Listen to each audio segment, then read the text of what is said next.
I'm not even gonna pretend, guys. In the last Arknight's Enfield update that just came out, they added this character called Tung Tung, but everyone in the game kind of pronounces it like Tung Tung. My brain has been irreversibly rotted and I will never recover.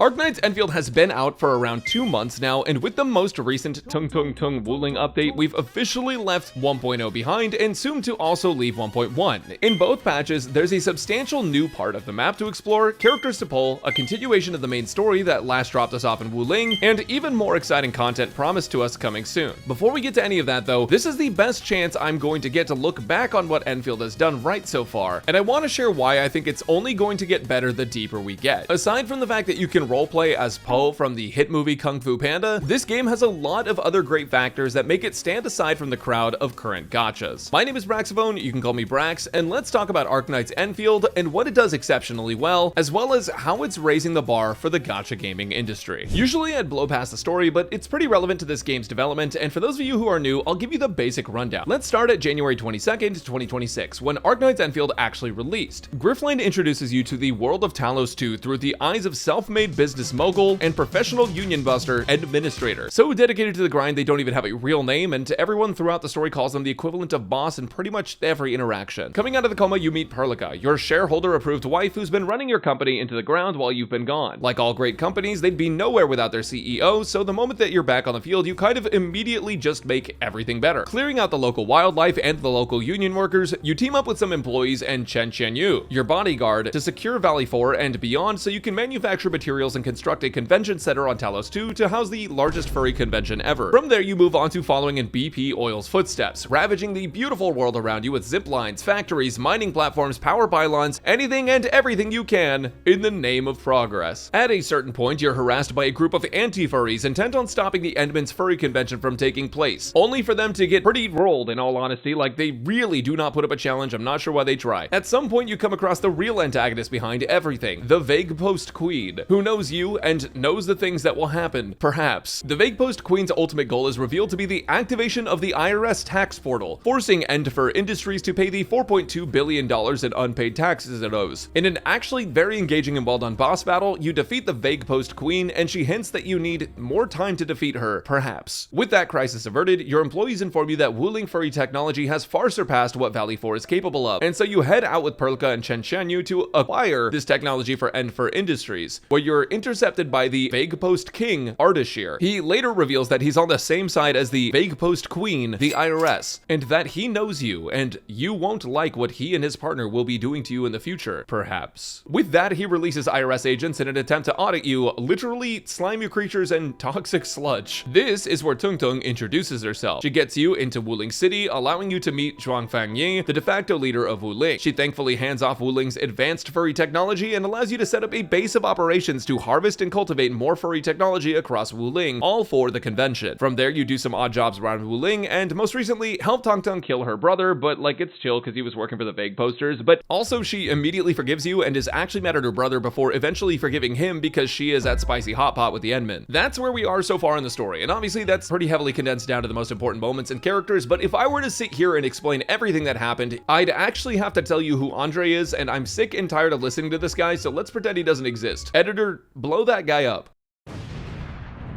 Overall, though, the presentation of the story is actually exceptionally well done, especially when compared with other gacha games. But what has to be commended is the overall presentation of not just the story, but the whole game. For example, this is a relatively small thing, but this has to be one of the coolest looking UIs I've ever gotten to interact with, and I absolutely adore the vibes and art style present throughout the entire story. The sound design is absolutely stellar, some of my favorite in mobile gaming, and makes everything from leveling characters, pulling characters, equipping gear, whatever you can think of, it's all very satisfying and a treat to get to play. Still waiting for something?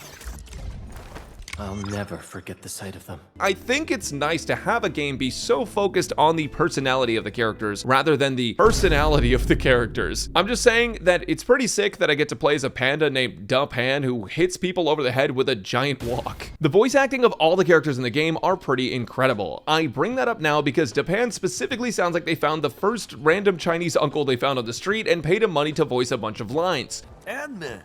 Oh, and you brought guests again. Which just loops back around to the incredible casting because his voice fits him so well. The voice actor did a killer job. The different animal races in Enfield have different accents, and it makes the world feel so much more immersive and real. That's not the only standout though. I think most of the characters have some fun quirks to them, like how Last Right can't stop themselves from reading a sponsorship every other character line she spouts off. Like, can you imagine being that much of a sellout, guys? Could never be me. Overall, the gameplay of Enfield is what engaged me most of the way through the story. While combat encounters can sometimes be a bit spongy, the depth of combat and the fact that all 4 of your characters can be active on the field depending on the buttons you press is an incredible innovation on the usual 3D open world gacha combat systems that we're all used to. It's very satisfying to build a team that allows me to, for example, build up a status on an enemy called vulnerable over the course of a few ability moves, and then together with Chen Chenyu, I can use Dubpan to hit a character over the head with my walk and deal tens of thousands of damage in one go. Then I get to go use that team on some boss fights that are pretty nice standout highlights in the combat routine, where the devs clearly challenged themselves to challenge you, and not just have you sit around and hit a minion with a bigger boss bar, or just sit around and wait for a boss to stop flying around where you can't hit it. Putting electric characters together on the team makes a game feel incredibly fast due to their combo skills and how electrification tends to be favored amongst different character skills and ultimates. And the basics of that combat system are just what I intuitively learned from a game without having to seek out wiki pages and build guides. Enfield does a great job at teaching players the basics of how characters and their abilities work, how status effects work together in a team, what weapons are good for which characters, and even which characters work best together in a free-to-play manner. And what I mentioned here is really just a taste at the characters and their abilities in a team composition. Some characters are good at gathering up enemies with AoE, some are great at support, and a lot are just great at DPS in general. Overall, Enfield's combat is some of the most complex in gacha. Its depth is deceptive as there's not many buttons to press, but the fact that everything is simultaneous and that there are automated skills with set triggers leads to complex team building on a completely other level. For reference, the folks that I work with for my guide videos usually take 1 to 2 days on other gachas to make their spreadsheets, and on Enfield, it takes closer to a week to learn everything. And personally, I love that depth. Mr. Scriptwriter is completely free to play for this video and has never once felt the need to shell out money in effort to get ahead. They've told me that while it may be difficult to fully max out a character's potential, especially a 6-star character's potential, it's really just a matter of time. They were fully satisfied in building the characters they wanted, getting the best weapons possible for each of the characters they did build, and the amount they were able to pull for characters, all based on the credits and rewards they were given from just playing the game. Now it's time for real gamers to talk about real gaming. Welcome to the AIC Factory. Before you go to bed, do not forget about the factories. Don't forget the factory. The factory must grow, and so must your items the next day. The smart thing with the factory and automation mechanics is just that it really doesn't have to be that in-depth, and for now seems to be purposefully capped through conveyor belt speed. Even if you're not the type of player that wants to worry about getting deep into a factory and automation system, I'd really recommend trying it out if it's your first time experiencing a factory building system. Enfield does a lot to explain what every piece of a factory does, but if you really don't feel like going through all of that, you could just absolutely use the built-in blueprint sharing feature and import maximum efficiency pre-built pieces of a factory right off of Reddit to reap the same rewards as doing it all yourself. On top of it just being a fun backbone to the game, it becomes the best mechanic to tap into come the end game because it actively encourages you to play the game less, which is in direct contrast to other gachas that induce FOMO by having you log in and gather rare grinding materials that replenish on a set timer. Don't get me wrong, you are still logging in to do dailies and grind for materials and complete your battle pass. We are truly braver than the troops. Enfield just makes the effort to respect your time because you don't want to be spending all day fast traveling and running to specific locations and spamming F to gather. Instead, you can just ride everywhere on 6 zip lines and get there much faster. With the factory system, you even get to progress while you're off the game. Passive income off your illegal battery business to power the protogen fursuits for the Endman's massive furry convention come chapter 7. One of the other bits that stands out is the tower defense mode that comes with fortifying and building your base. After exploiting the stock market but putting your money back into the economy, you can upgrade your base to increase the quality of living there for your wage slaves to become more functional members of society. Outposts can be attacked and you can set up towers to defend them, similarly to how the original Arknights was a tower defense game. Having it be done in a 3D space is pretty cool and unique, and I hope they expand on it in the future because at the moment the challenge is far too easy. I would love to see some sort of tower defense challenge mode or even PvP. Speaking of too easy, there's also a 10-minute long endgame mode called Umbral Monument, and the nice thing about it is that it has such a long timer that you can clear it with literally anything in the game, which is a stark contrast to what other gachas require. With that said though, I do feel like it's too easy, which is why they're adding contingency contract, the seventh circle of hell. Basically, this endgame mode in the original Arknights is a modular endgame where you can pick and choose mechanics, buffs, and debuffs to add to the challenge and get some pretty cool trimmed medals that you can flex on people. Enfield will likely be pretty similar, and I love modular endgame because it's unique to other experiences where they just force you to pull the newest character. While Umbral Monument was definitely a bit too easy, as far as issues go, it's probably one of the few best issues a new gacha game like Arknight's Enfield could have. There's a lot of time for endgame content to be added if the vague posting twins are anything to go by, and just as a reminder, the release date for this game was January 22nd, 2026. Already, I'm more than willing to say that this is a top contender for gacha games that you can play right now. If you know what you're getting into, this is probably one of, if not the best gacha game to download and start playing. Enfield is relatively free to play friendly, currently offers upwards of 30-ish hours of main story content, an engaging combat system with some real standout boss fights, an entirely competent factory builder game stuffed inside it, great music, great characters, beautiful locations, and more content on the way that could be shaping up to be even better than the previous. And again, the content already there is on par with any other top-tier gacha game available. Arknight's Enfield stands out as a beacon of innovation in character-based gacha games, not only capturing the attention of new niches of gamers to mobile gacha games, but also providing a high-quality experience that pushes the envelope for what an anime mobile game should be. I'm not even kidding, it's probably the most optimized mobile game I have ever touched. On April 17th, we get the first major update to Enfield, and in that update, we continue the main story with a whole new patch, new characters to play, new maps, and expansion to Wuling factory system with whole new machines and pipes, abilities to make exploration better, and more boss fights to play. Whenever they drop all of these new updates with tons of new pipes and refineries and different machines, I get kind of afraid though. I don't really know what's going to happen to me or who I'm going to become. There's a beast inside of me and it wants a color-coded, organized pipe grid optimized to be as efficient in as little space as possible.